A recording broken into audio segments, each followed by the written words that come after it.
Hi guys, Ryu here with Untitled for Blender. In this one we're gonna talk about a complete beginner guide to Blender 2.9.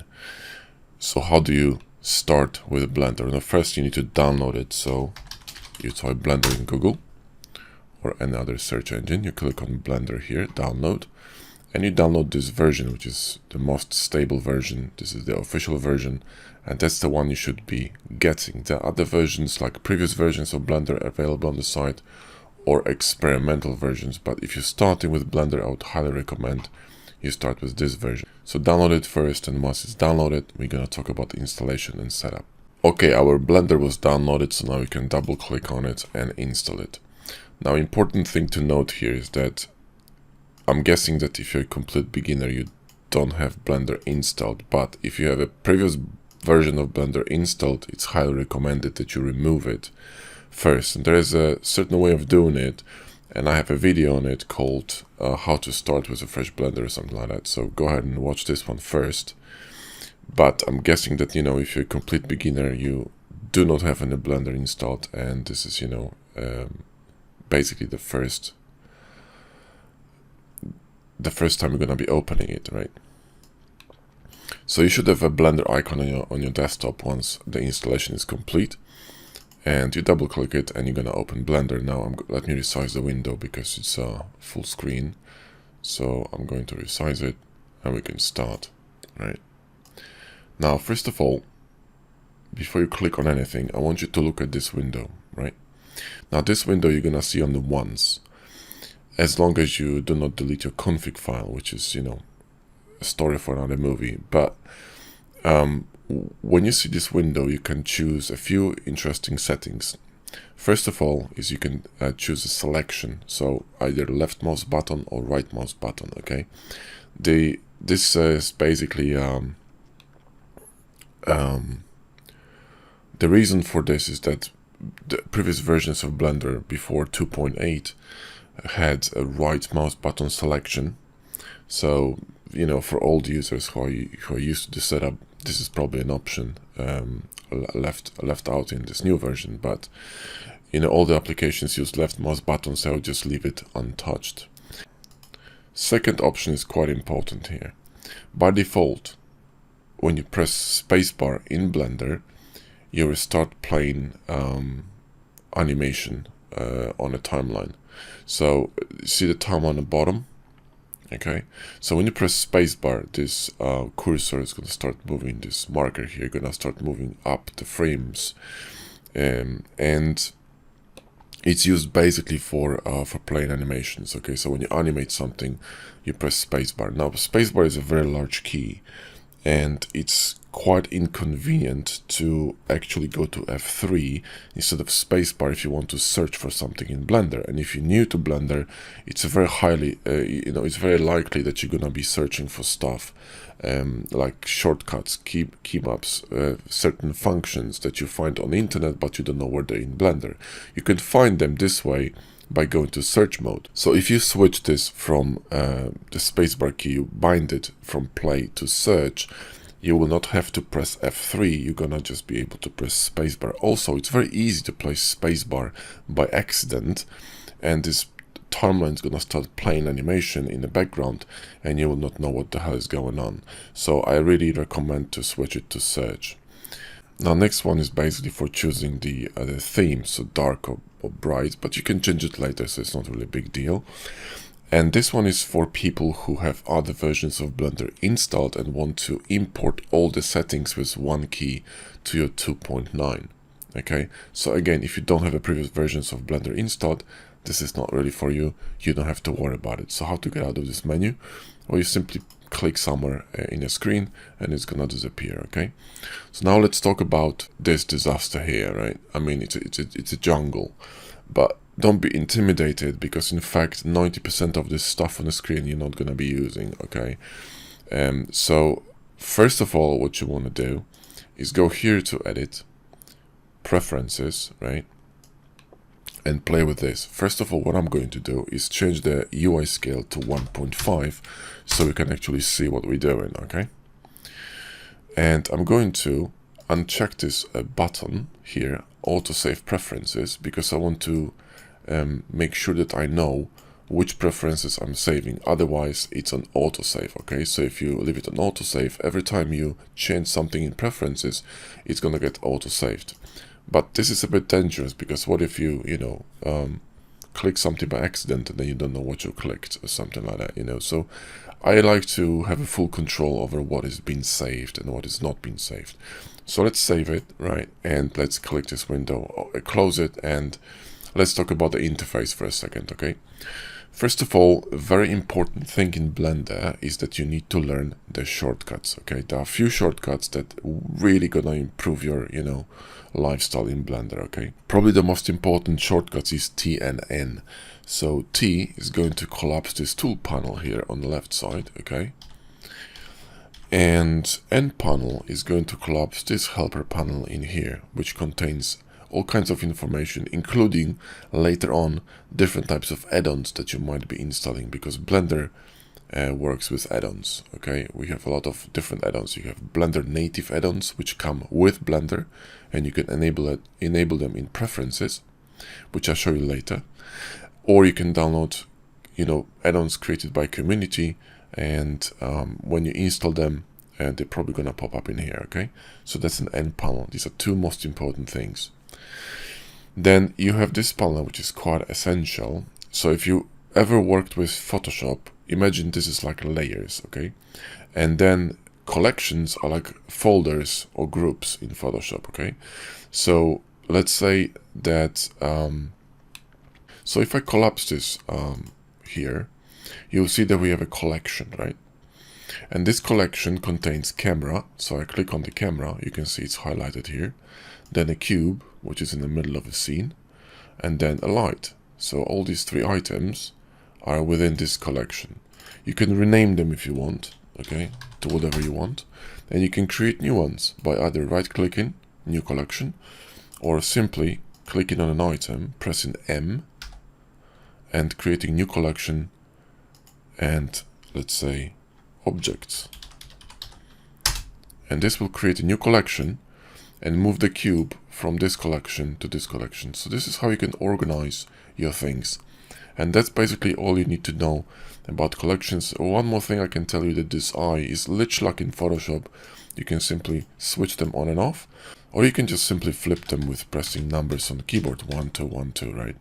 Now what I'm gonna do now is install one add-on, screencast keys, which will display my keys, my keystrokes on the display, which will help you with understanding a little bit better what I'm pressing, okay? So at the same time, I'm going to show you how to install add-ons. Now, if you go to Edit and Preferences, right, here, and you click on add-ons, you can see all the add-ons that come with Blender. These are native Blender add-ons. You can enable them or disable them. We will be needing a few of them to improve our experience in Blender, but I'm going to install a custom add-on from here, from a zip file, okay? So I'm going to go to my desktop, Blender add-ons, and I'm gonna install screencast keys, right? Where is it? Screencast keys, here. Install add-on, click on this checkmark box, save preferences, and close this window. Now when I press N on the panel, you can see that screencast keys add-on has been added, and I can enable it and change some settings in here, and you will see that now if I collapse this, you can see my keystrokes on the left hand side of the panel. So let's continue, okay? Let's talk about the top bar now, okay? The top bar, let's make it simple. You will be staying in 99% in layout, so don't really worry about these, okay? Especially not at the beginning, all right? You don't have to worry about any of these, especially this one, okay? This one gives me nightmares. So I'm staying in layout or sculpting. So if you're a sculptor, probably going to be staying here most of the time. And if you're modeling, this is your scene. So if you click something by mistake and your window looks wonky, just go back to layout and you're going to be fine. Okay?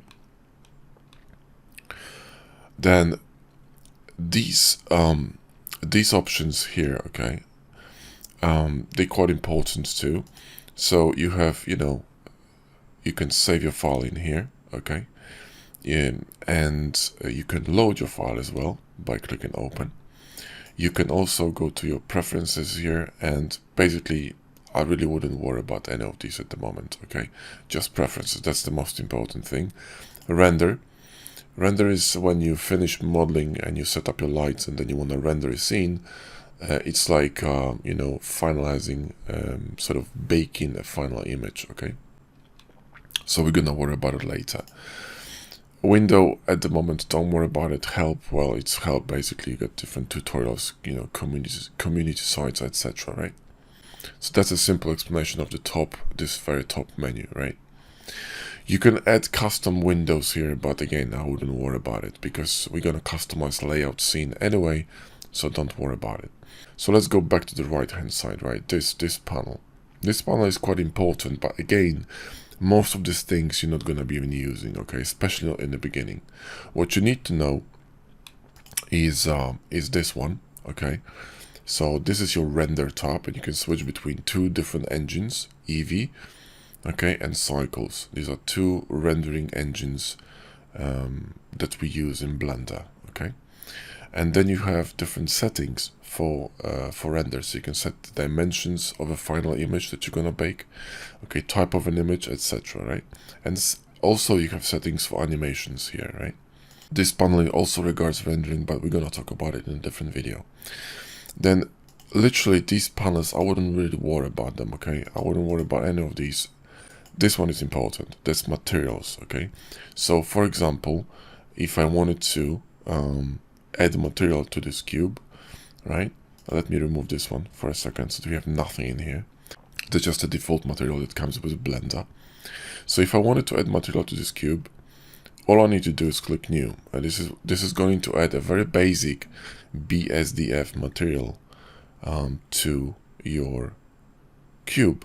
Now, to be able to see any of the materials, right, you need to switch from solid view, so this one, to either look dev, okay, and now you can actually, you know, play with your material and see changes happening on it, right?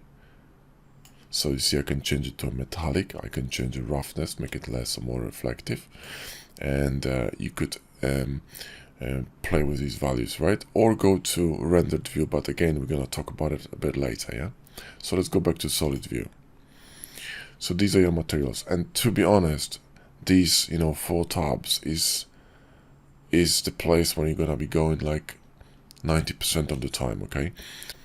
Now, if you do not use any add-ons like Hardubs and Box Cutter, you're probably gonna need this tab as well to set up Auto Smooth, but again, we're gonna talk about it later. So this tab is mostly for rendering materials and you know, different kind of settings, right? But again, all this stuff like physics, you know, particles, you know, you're not gonna be using it, right? Okay, so another important tab in this menu is this wrench. This is really essential because that's where all your modifiers have been hidden, okay? So for example, if I wanted to add bevel to this cube, I'm gonna click here and I'm gonna add bevel, and I can see that bevel was added to my cube, and you can, you know, adjust settings or of this modifier in here. So this tab is really important. There's another important menu in here, these settings here, but we're gonna talk about it in different video as well, because at the moment I don't think we really need to talk about it. In fact, I'll prefer to talk about it while we're doing things so you can actually see this in action, okay? So that's basically it, guys, you know, so that's literally it. If at any time you mess something up and you don't know what the hell is going on, right? Like, you know, you completely mess up your scene, all you need to do is go here, okay? Go to defaults and load factory settings, okay? All right. Or if you have your scene saved, and I'll show you how to do it in a minute, you do something else. So let's go to preferences again, right? And let's go to interface. Let's increase it to 1.5, okay? And save preferences, right? Now this reset will reset everything to factory settings. So if I press N, you will notice that my add-on has disappeared, right? Important thing to note is that this reset, the factory reset, is a really hard reset. So when I press N, you will see that my add-on is gone, right? All the settings were reset. These collections are gone. you know, material on the cube is gone back to default, right? So everything is back to default. So there's a way of actually saving your settings, right? And you do it in the same place. You save a startup file, okay? So I'll show you how to set this up in a minute. So let's go to preferences, right? Let's load this add-on again. So go to add-ons, install, right? Desktop, and let me just grab the screencast key really quick. And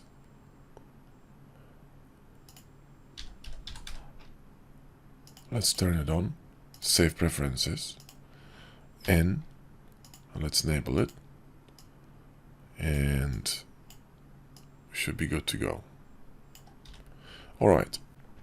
So now let's talk about movement and, you know, adjusting things on the scene, because that's really important.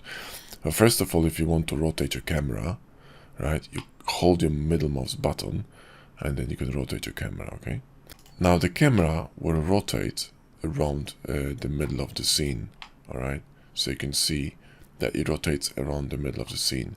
I don't like this. I'm going to be changing this because I think the camera should rotate around the object that it's selected. So now with left mouse button, you can select your objects or anything in Blender, right? Because we chose the left mouse button selection option, remember? Now, if you want to pan, you hold Shift, middle mouse button, and you can pan, right?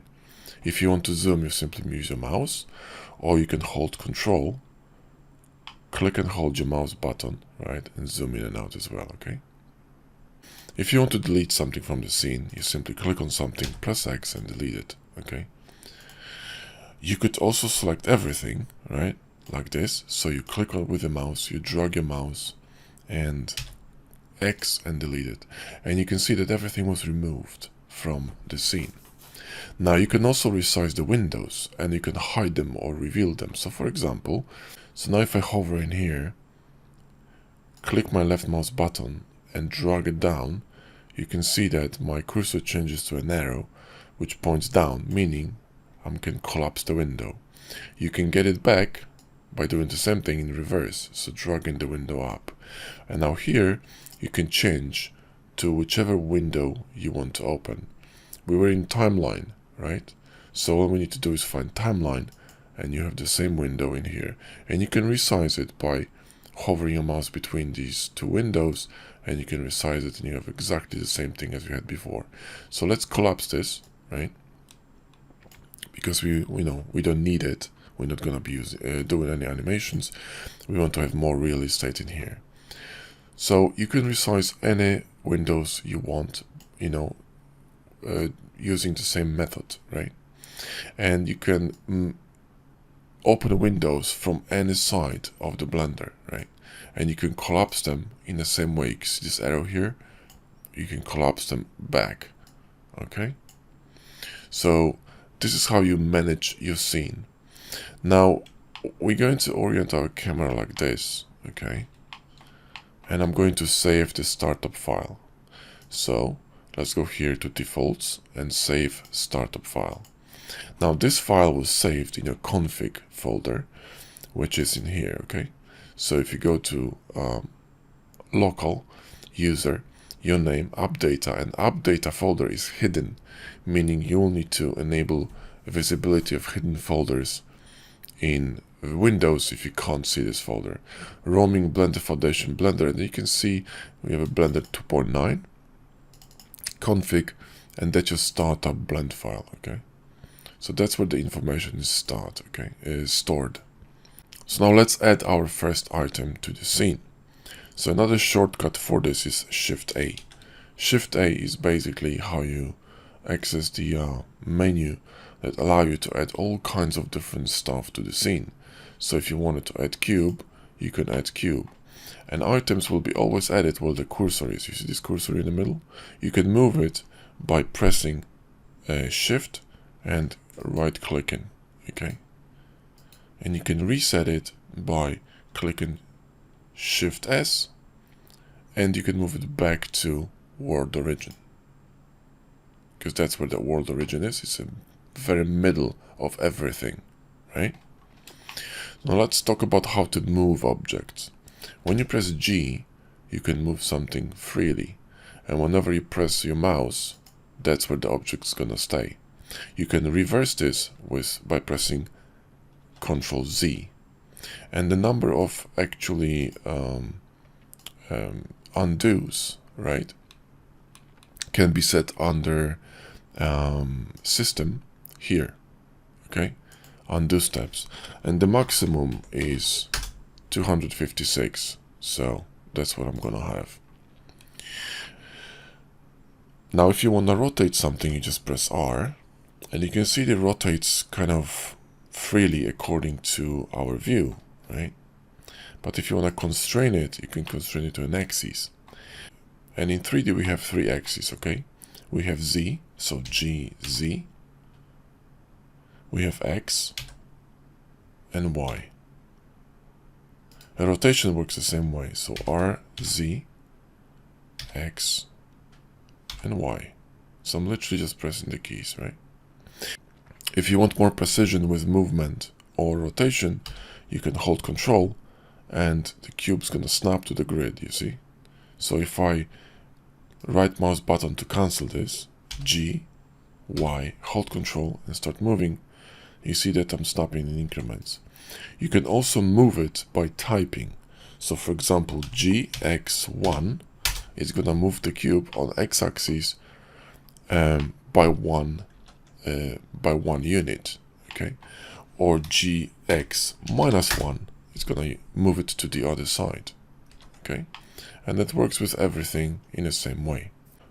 You can also scale objects by pressing S. So you simply press S and you move your mouse and you can scale them, right? Control works here too. The same with numbers. So for example, S5 will scale the cube 5 times. So Ctrl Z. Now these units of measurements are in meters, okay? Each of them is 1 meter, meaning this cube is actually 2 meters by 2 meters. And you can check it by going here to Item, and you can see item dimensions. 2 meters by 2 meters, right? Now also in here, you can see the location, rotation, and scale of the object, okay? So if I, for example, start moving the cube on y-axis, you can see that the value here are changing. If you want to reset this cube to its default location, you press Alt-G. If you want to reset the rotation, you press Alt-R. And if you want to reset scale, you press Alt-S. And N to collapse the panel, okay? So that's the basics, very basics of Blender, how to, you know, get started with this whole 3D malarkey. Yeah? Now, if you want to reset this scene to your defaults, instead of actually resetting it by going to defaults and, you know, factory settings, you go to New and General and Don't Save, and this will reset back to where we were. You remember, this is where we saved our preferences. So anything that you save in the startup file will be remembered. For example, let's add another cube, so Alt-A and add a cube. I need to re-enable this add-on because this add-on doesn't really the preferences will not save the preferences of this add-on, unfortunately. So when I go here to themes, right, and I'm gonna go to viewport, you can change settings of, for example, colors. So let's say that you know, there's a warm outline on this object. Now, for example, let me change the active object color to white, and you can see that the color will update in viewport. We can also change the color of object selected to white, which is going to be a little bit better. Another thing that I want to change is vertex select to white as well, because I can see it better. Edge select to where is it? Edge crease, edge select here to white, and face select to white as well. Let's go to white.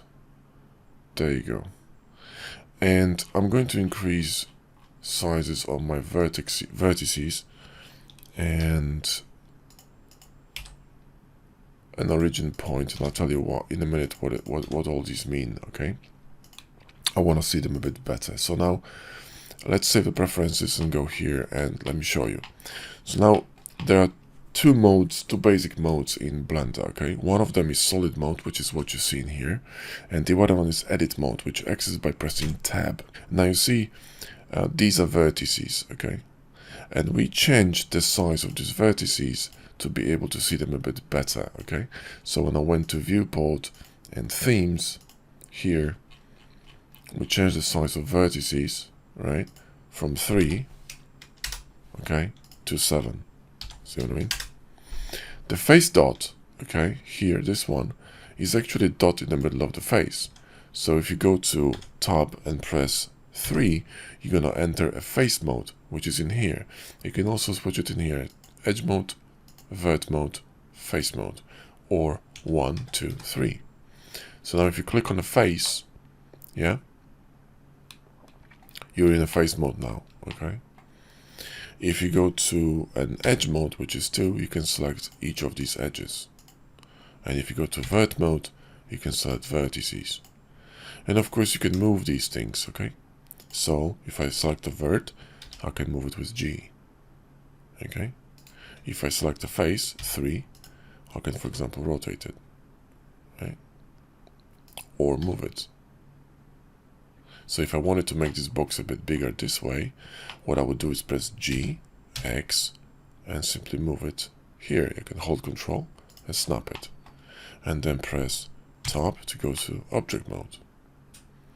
And we just resize our cube. Now the last thing I want to talk to you is this menu here, okay?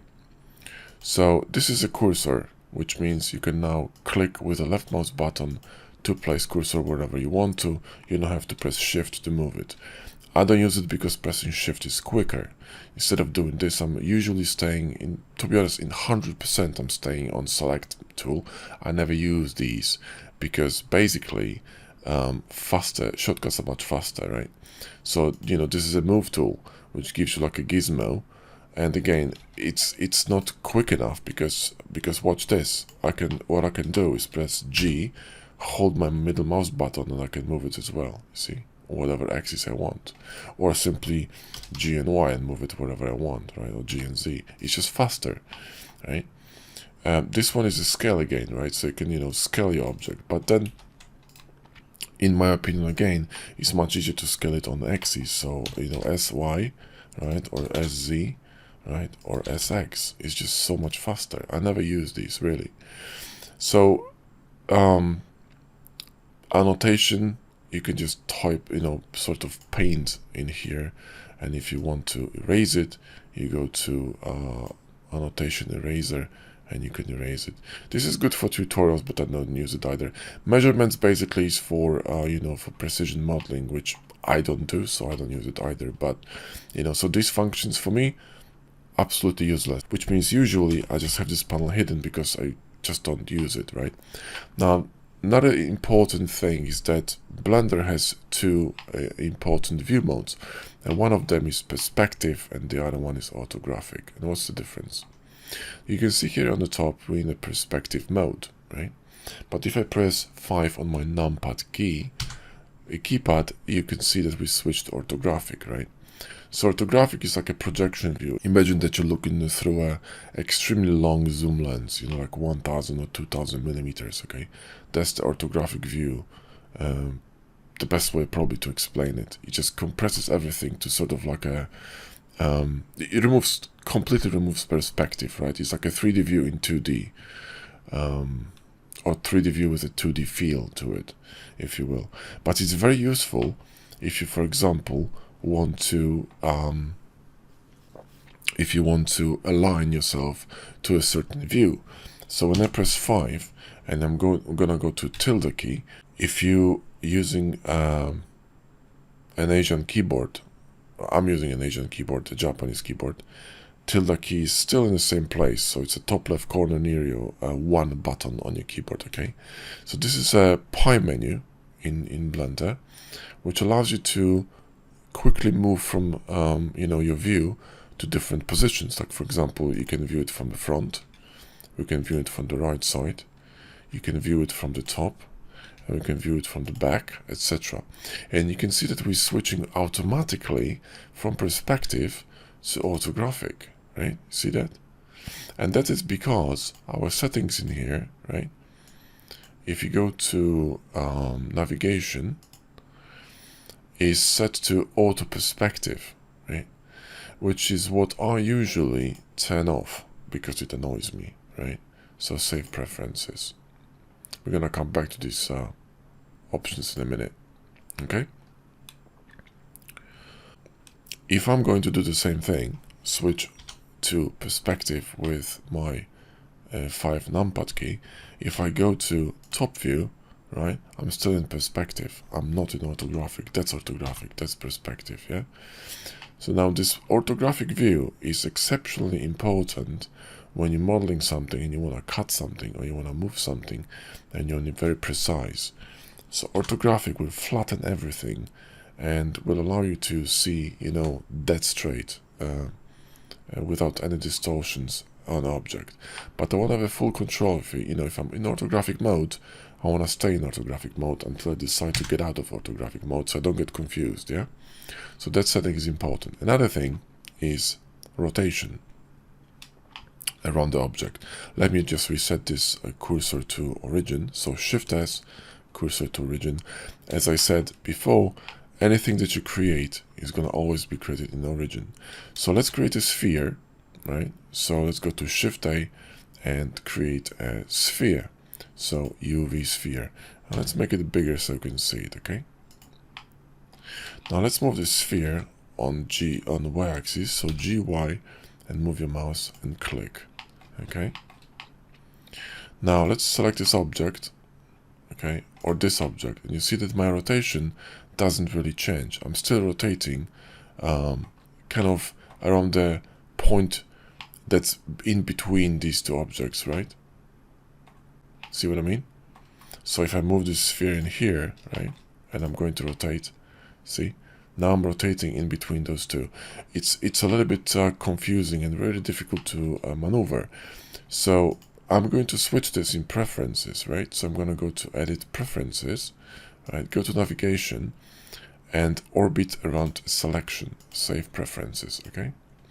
So now when I select this object, I'm going to be rotating around the object, which allows me to zoom in or out and really closely inspect this object from different angles. The same with this one. If I click on this one and press a period on my numpad key, I'm going to jump to this object very quickly. I can see now maneuver and rotate very easily around this object, which is very convenient, okay? So when you want to switch between objects very quickly, you select it and press period on your numpad key, and it's gonna make you jump really quickly to an object, right? Alright, another function that's important is auto depth, okay? If I start zooming in, you see my camera starts slowing down, and now it just simply stopped completely. Now you can change this and, you know, basically sort it by clicking this one, okay? Depth, and save preferences. And now let me reset this. So press numpad period on my keyboard. Now I can easily zoom in and out, you know, anywhere I want, you see, without any problems, right?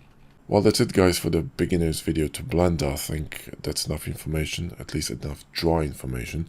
Next video is gonna be a bit more in depth, and we're gonna start, you know, moving things about, and we're gonna start modeling stuff, and then we're gonna discover different functions of the menu, for example, you know, what's going on in here, etc.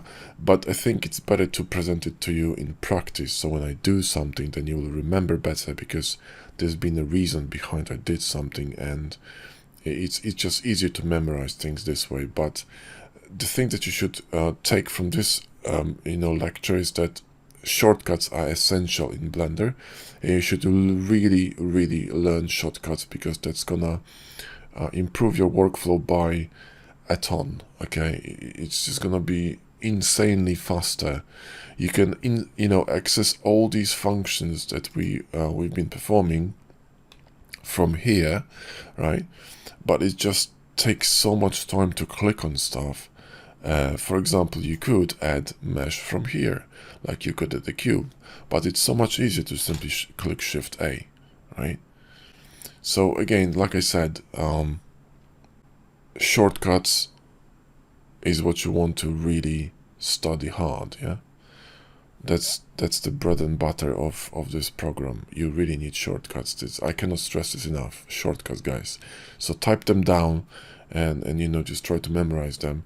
And eventually muscle memory is gonna kick in, but until then, just keep them on some piece of paper or a PDF file. I don't care, but you know, shortcuts, guys. That's it. That's the key to mastering Blender, yeah? Shortcuts. Anyway, thanks for watching, guys. Hope you enjoyed the vid. Give us a like and sub if you did.